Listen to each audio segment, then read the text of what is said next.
Welcome,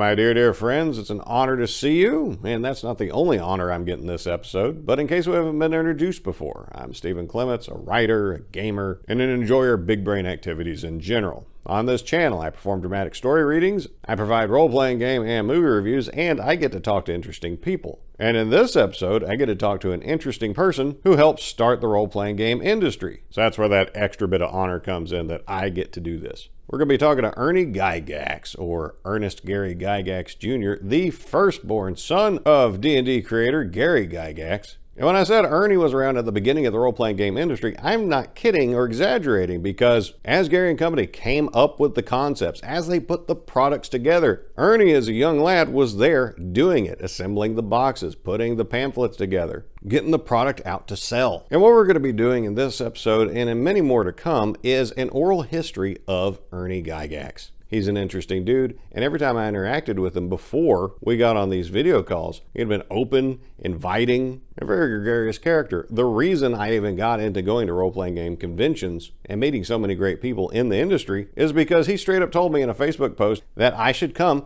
to GaryCon 2019. He told that to me directly, and I listened to him, and it was a great recommendation from him. It's given me so much value from having listened to him that one time. Now, how did I get hooked up with this, you might ask? And if you didn't ask, I'm going to tell you anyway. Since meeting and interviewing dear friend Christopher Clark, I found out about the 3-part adventure series that he and Gary Gygax worked with towards the end of Gary's life, called the Castle Wolfmoon series. Now, for the 3rd and final installment, Chris wanted to get contributions from all the surviving Gygaxes so he could put on the cover, now with 500% more Gygax. And where I come into this picture is that he asked me to get on a video call with Ernie to record and transcribe Ernie's contribution to the module. No, I'm not sure I'll ever release that adventure designing session as a video. There was a bunch of good ideas in there. I was very impressed to see a master work, because Ernie has been writing and running adventures as long as there's been adventures to write and run. And the fact that he listened to any of my input, limited as it was, is impressive, and it was quite an honor. And after we had a good time on that talk, Chris Clark told me, hey, you like interviewing people, why don't you see if Ernie wants to do an interview? And I listened to him, and I've been having a good time since, because for the past several months, we've been recording a number of sessions where Ernie relates stories about where he comes from, his ancestors, his mom, his dad, anecdotes from all that time. And being a subscriber to the adage that when an old person dies, it's like a library burns, I don't like burning libraries, so I want to preserve those stories. And the stories of your own relatives and yourself, those are important and worth keeping. Ernie's just has a particular place in the role-playing game hobby. And so in this first episode, we're going to be starting off before Ernie's even conceived, and then his early years in Chicago. There was a lot more candy theft than I thought there was going to be, but the more time I spend around Ernie, the more that does make sense. So I hope you find this as interesting as I did, and enjoy the show. Well, Ernie, it's great to talk to you, and great to record for posterity. For the young folks, look that word up. It doesn't mean what you might think it means. Anything to do with posteriors, right? Okay. We may wind up talking about that, but I'm just happy to have you, happy to hear your stories and your family story. So I'm going to be quiet and let you take the floor. Tell us what life's been like. My parents are Ernest Gary Gygax and Mary Jo Powell. They met when they were 5 years old in Lake Geneva, where Gary would come up in the summer for a vacation when the school was out. My mother lived in various places in town, but one of the places they've shown is above a tavern, which was only a block and a half away from where my father lived at 925 Dodge Street. 925 Dodge Street still exists and is no longer, sadly, in the family, but it was built by my great-grandfather, Burdick, and my grandmother was actually born upstairs in the house. That is Dad's mom, Posey Burdick, also called Elmina. My dad was 1 year younger than my mother, so he would have just been 4 or so, or just out of kindergarten. And they saw each other, but they were mostly competitive. In school, my mom chose to write a paper to prove her point, and somebody else was going to do the counterpoint. And my mom's point was that creation is God-given and that there is a God and all that.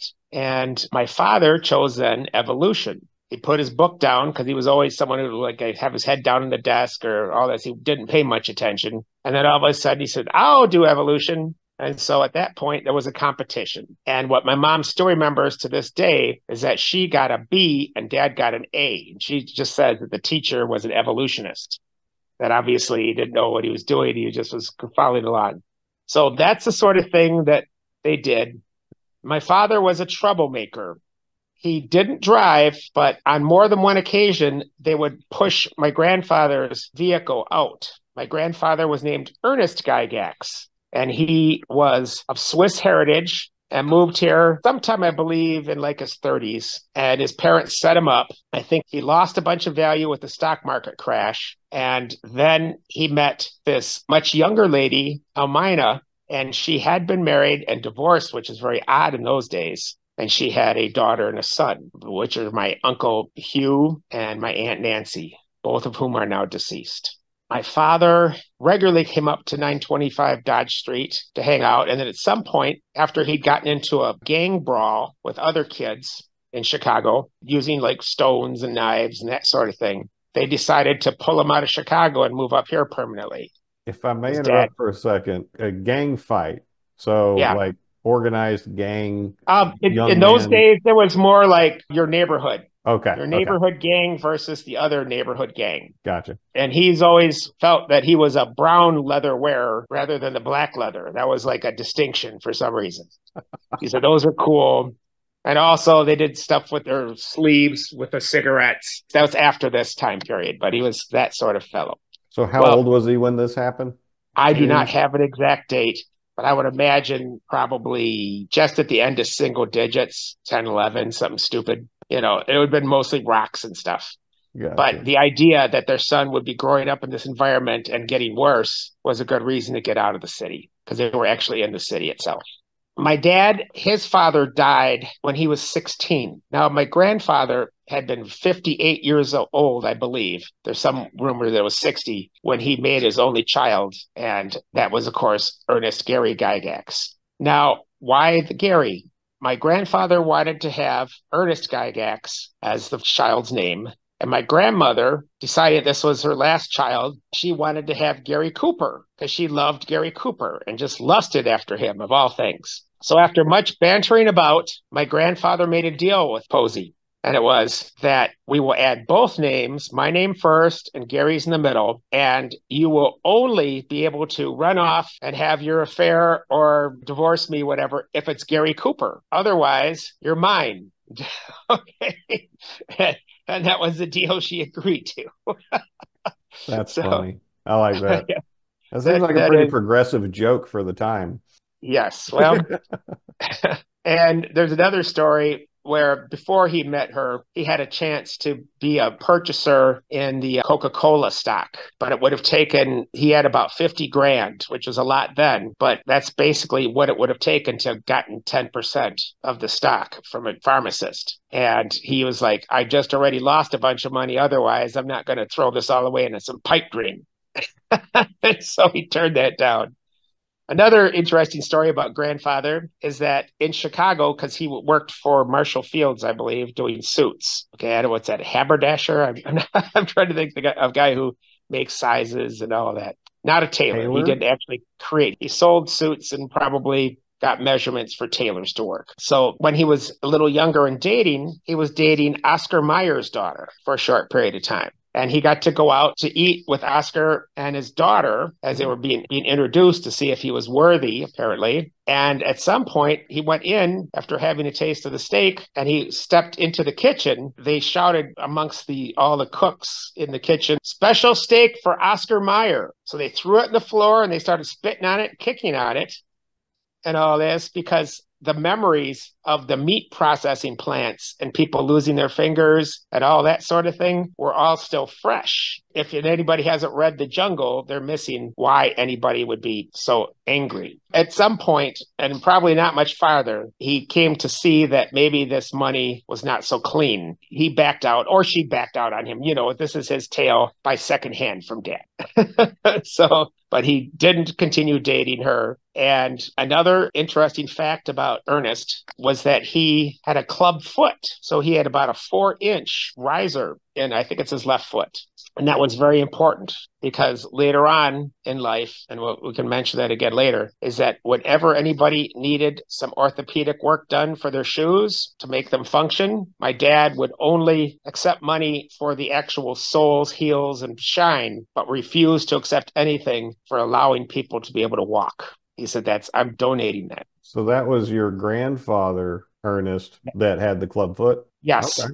So that's why we call Gary Gygax, because his father was Ernest and Ernie. Then my dad, when his father died, my father went into the Marine Corps because he'd been a real bastard to his own dad and mom. They had wanted him to go to military school, and he said, I'll just leave. You can't make me. And that sort of single child. And again, having an older father that couldn't go out and do a lot of stuff, especially with, I would imagine, a club foot. So getting back to the one story with the old car, he had some sort of wonderful, probably Dad describes it as one of those pure metal vehicles with a clutch. So Dad couldn't drive it, but a couple of his friends could. They would push it out of the garage, down the alley, and then continue pushing and pop start it. And they drove around, and on several nights, they would go on all kinds of streets with a 2x4 out their window, knocking down mailboxes at 16. Yes. And anyway, at some point, they were using a lot of these on the road that's called Snake Road, which still exists. It's a beautiful area with lots of very well-off peoples, at least half of which live on the lakeshore in their mansions. At some point, after they had destroyed this mailbox on 2 occasions before, they came back for a third time, and a fellow had used cement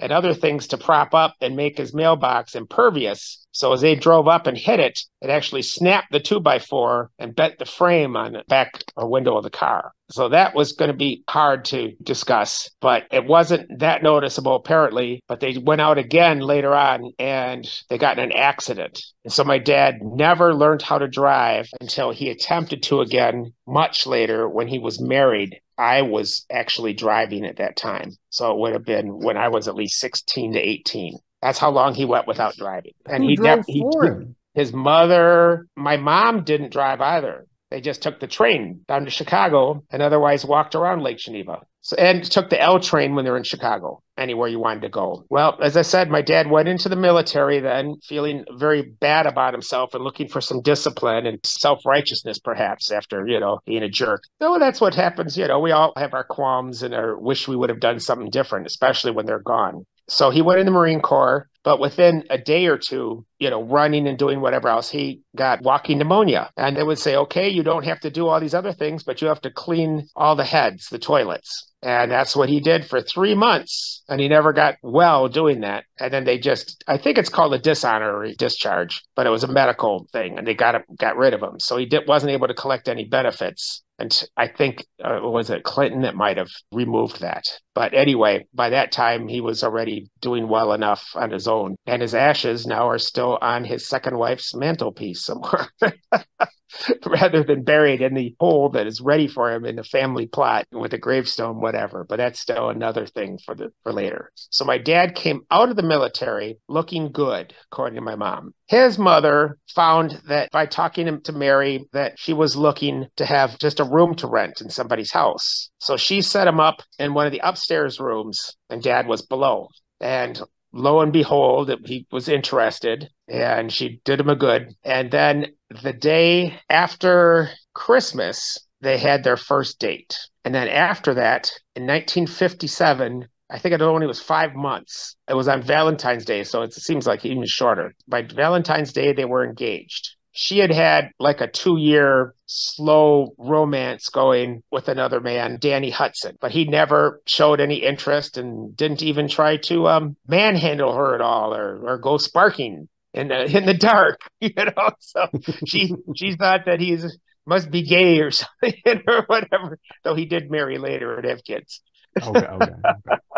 Okay. So by 1957, they were engaged.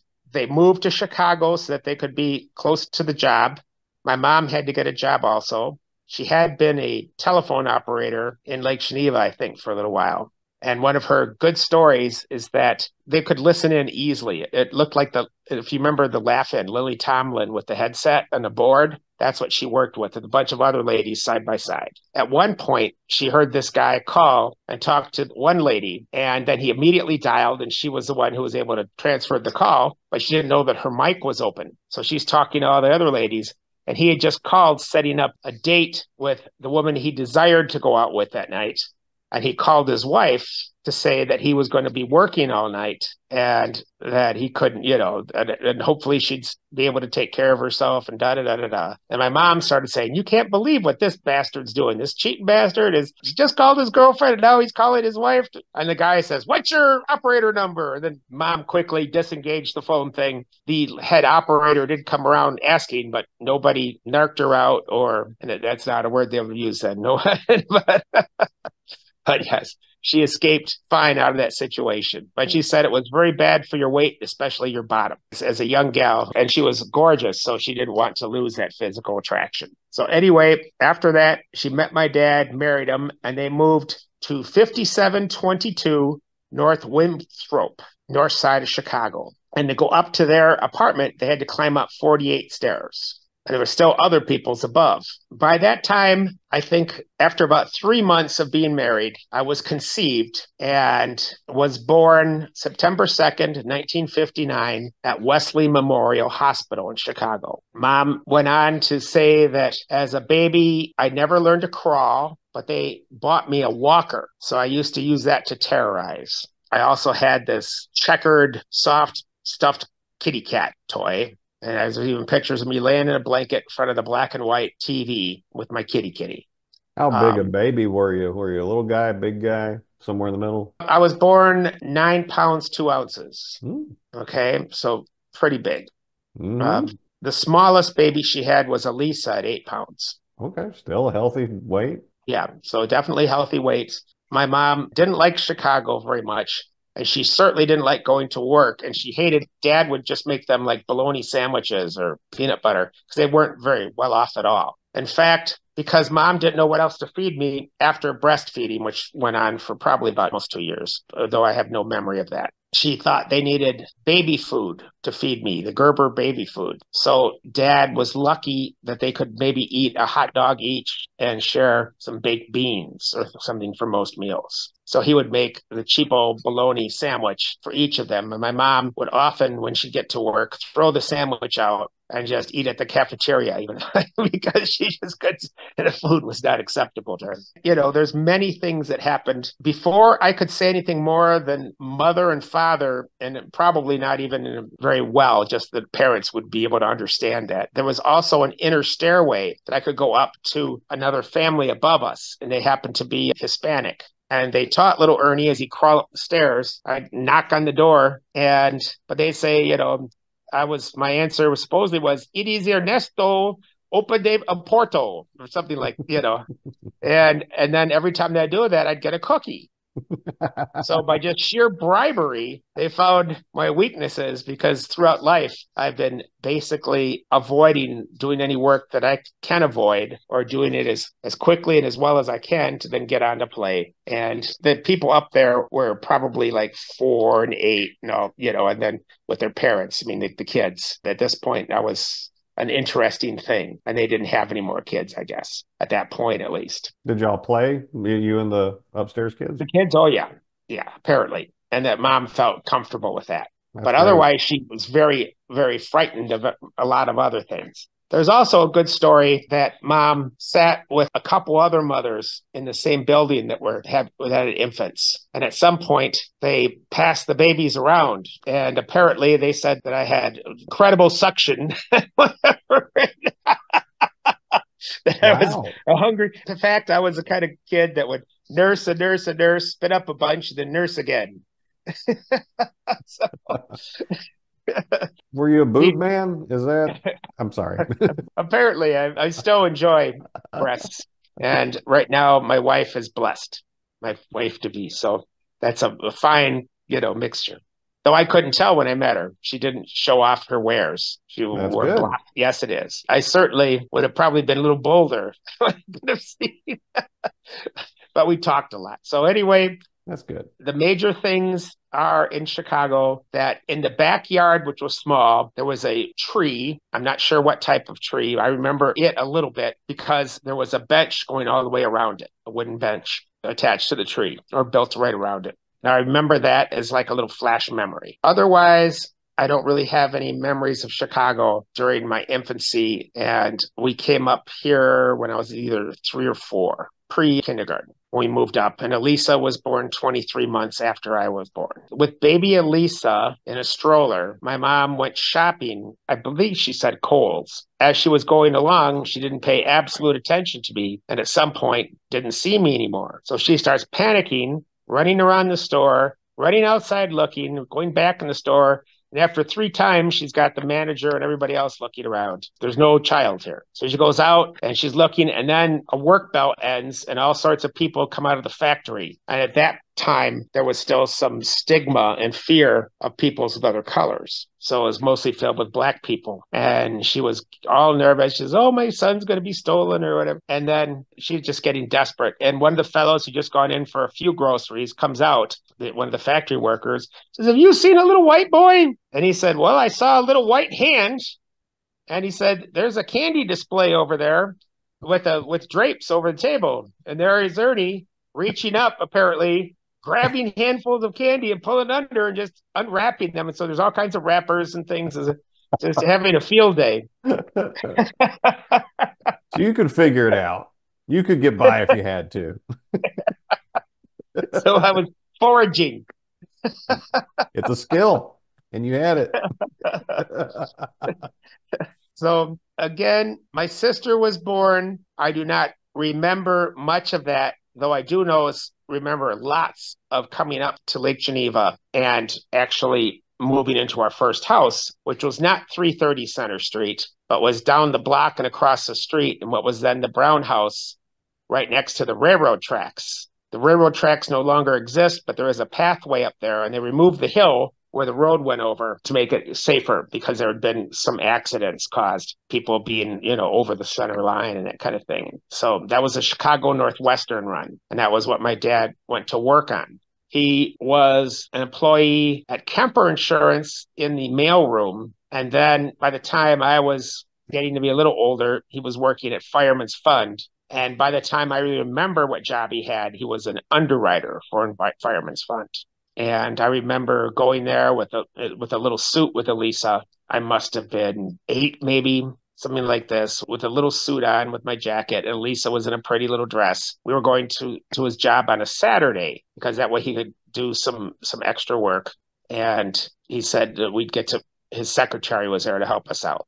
She was pretty, but besides that, she was really nice because she took us off and bought us each ice cream there at the, so I was enthused by her and soda, I think. So she was a winner. And then I got to play on one of those massive adding machines of the era that Dad had said cost like $10,000 or such. And it was just rows and rows of numbers. And I, of course, with a ticker tape, and I just kept on punching numbers and doing this and that, trying to see what I could create. And that kept me animated for probably an hour, wasting all kinds of tape.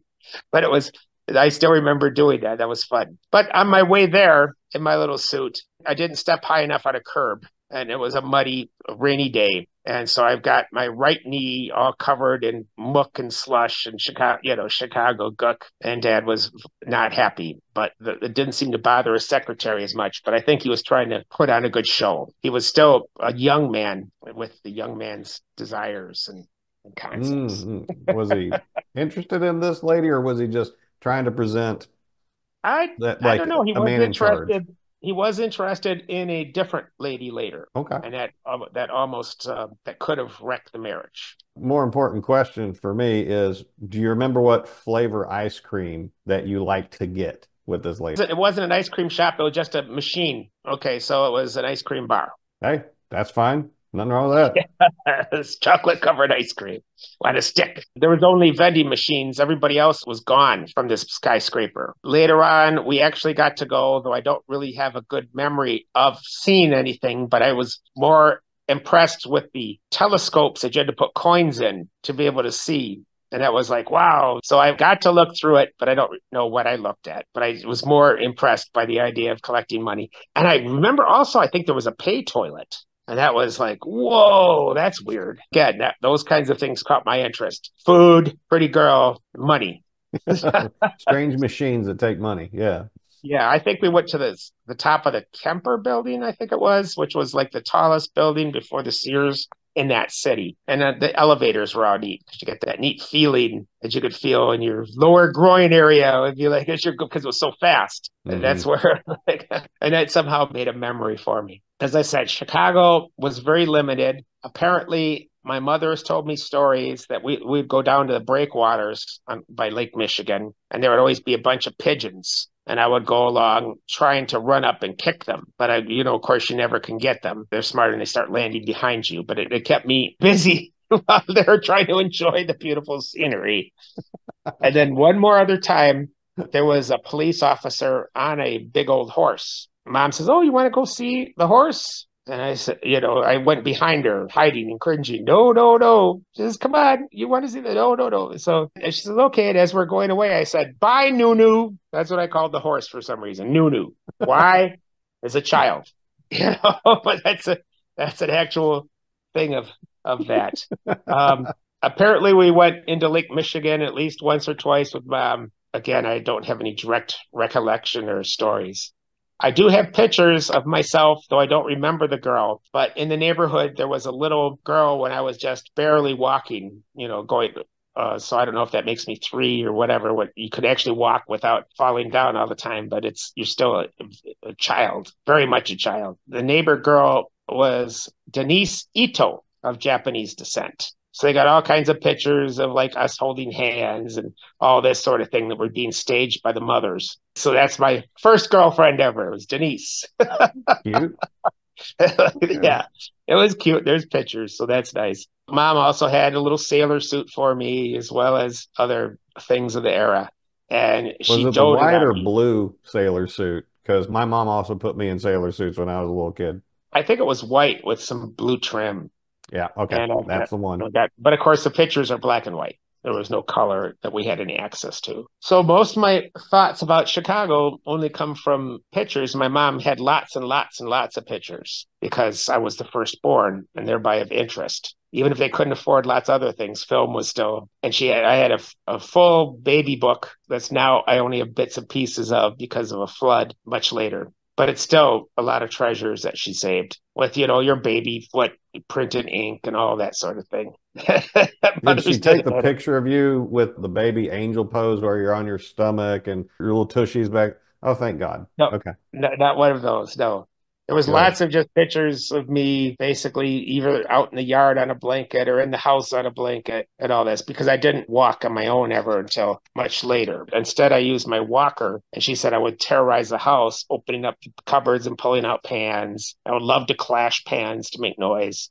Well, of course you did. In those days, outlets didn't have little plastic things to prevent children from sticking their fingers in. Yep. So at some point, I went over with my stroller in a fast dash, and Mom starts getting ready to stop me, but it looks I'm going to be too late. And my dad stops her, and he says, "Let him learn." So I stick my finger in there, and I go back a little bit. And I was like, "Arr!" So I rush back up there and stick it in again. And then I did it 3 times before I just stopped and started crying. But I kept on trying to beat that thing, doggone it. So that probably gives a little bit of my temperament. Ornery. Yeah. Stubborn. Stubborn, yes. Perhaps even That's addictive. This time is going to be different. I only had to do it the once. Now I did also do it once into like a lamp, down where the electrical connection. So maybe that's twice, but you went 3 times at least. No, I mean I've lost thumbnails at least on 2 or 3 occasions with car doors. That's a horrible thing. Oh, that sounds awful. It does. But that's, just you don't pull your hand out of the way in time. Whammo, especially. Did your parents and their parents, did they have senses of humor? Because you related a good joke earlier from the grandparents, and you're humorous. Luke's got a sense of humor. Is this something that runs in the family? I never met grandfather. He died when my dad was 16, and dad was probably 19 or 20 when I was born. And he didn't tell you about that? Not anything like that. Of course, Okay. being Swiss German, you would doubt it. That's a little more straight-laced. And it's definitely other members of the family that moved, like an uncle and some other peoples came to the United States too. And they were supposedly quite dry, but intelligent and well and proper. Okay. All that sort of thing. My grandmother was a lot of fun, and on both sides, and I can get to all that, but I really remember them from only in Lake Geneva. So this will be all pre-Lake Geneva pretty much. Okay. In the Brown house we can get an address of. Sometimes it's not even Brown anymore, but it still exists. The first home that we moved to. And then when we moved to 330 Center Street was at least a year or two later. My dad's cousin Hugh had given him a piano that had like a mouse nest in it. He did organs and pianos and things. They cleaned all that out, gave me something to tinker on. When we moved down the street with no one driving, everything was done by carrying it one block away to the other house. And even the piano was pushed on wheels, and then the people lifted it up for my dad. So thank you so much. This should be a good time. Thank you for this for the evening, and we'll do it again. See, that was interesting, wasn't it? There was wholesome bits, there was humorous bits, there was larcenous bits. And I think those three traits kind of do capture Ernie in brief. And the fact that he earned the nickname Ernesto because he was so desperate for cookies, he would crawl upstairs to other people's houses to harass them for cookies. That says something about the guy's determination. Now, if you enjoyed this episode, there's more to come, but be sure to like and subscribe and spread this around so these memories don't get lost, so more people come to understand the fuller context of the founder of our hobby and his family. Their life stories, all of it's interesting. So if you have any thoughts or if you have any memories with the Gygax family, please drop those in the comments below so I can read those, and I'm sure Ernie would be interested to see them too. So my dear friends, we part for now. I wish you nothing but the best.